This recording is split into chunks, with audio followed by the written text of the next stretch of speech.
দেখো এই মহিলাটা প্রত্যেকটা ভিডিওতে এসে বাজে বাজে কমেন্ট করে, তাই জঘন্য ভাষা ওর, যেটা কিনা আমি তোমাদেরকে বলে বোঝাতে পারবো না। একটা কথা কি জানো তো বন্ধুরা, এর বোধহয় পারিবারিক শিক্ষায় ওকে সম্মান করে কথা বলা কখনো শেখায়নি। তাছাড়াও যদি সেটা শিখিয়েই থাকতো তাহলেও হয়তো এ কাউকে সম্মান দিতে জানতো না। অবাক লাগে নিজে একজন মেয়ে হয়ে আর একজন মেয়েকে এই ধরনের খারাপ ভাষা দিয়ে কথা বলে। শরীরে যদি একটু লজ্জা ঘেন্না বোধ থাকতো তাহলে ও আমাতে এসে কখনোই এই ধরনের মন্তব্য করতো না। কারণ এর আগেও বেশ কয়েকটা ভিডিও থেকে ভালো করে দিয়ে এক কথায় যাকে বলে ধুয়ে দেওয়া, তারপরেও এর কোনো লজ্জা নেই। আসলে লজ্জা তাদেরই থাকে যাদের দুটো কান আছে, নাক আছে, চোখ আছে, তাদেরই লজ্জা থাকে। আর এর একটা জন্য এর শরীরে কোনো লজ্জা ঘেন্নাও নেই। আমি পুজো করছিলাম, সেই পুজোর একটা মগ, ওই মগটাই করে আমি ঠাকুরের জল নিয়ে আসি, তারপর ওখান থেকে জল তুলে তারপর কিন্তু আমি ঠাকুরকে দিই। নিচু মনের মানুষ হলে এই ধরনের কথা বলতে পারে। তোমরা একবার ভেবে দেখো, আমি তোমাদের উপরে পুরো বিষয়টা ছেড়ে দিলাম, এসে আমাকে উল্টোপাল্টা কমেন্টস করে, তার নিচে আমার ভালোবাসার মানুষেরা গিয়ে একে আচ্ছা করে ধুয়ে দেয়, তাও এর লজ্জা নেই। এও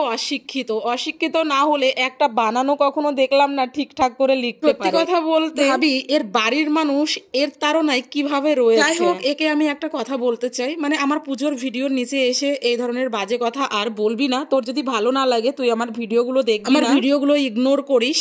দয়া করে এইসব উল্টোপাল্টা কথা বলতে আসবি না, কারণ ভগবান সম্পর্কে কোনো বাজে কথা আমি শুনতে চাই না। তোর মন মানসিকতা কতটা যে নিচু সেটা তোর কমেন্টস দেখেই লোকে বুঝতে পারে। তোর যদি লজ্জা থাকতো যে তোকে নিয়ে এরকম ভাবে ভিডিও বানানো হচ্ছে, তখনই তুই শুধরে যেতি। আসলে তোদের মতো কিছু মানুষ কখনোই শুধরায় না। মহিলাকে যদি কোনো পশু পাখির সাথে তুলনা করি তাদেরকেও ছোট করা হবে। তুই এতটাই জঘন্য মহিলা।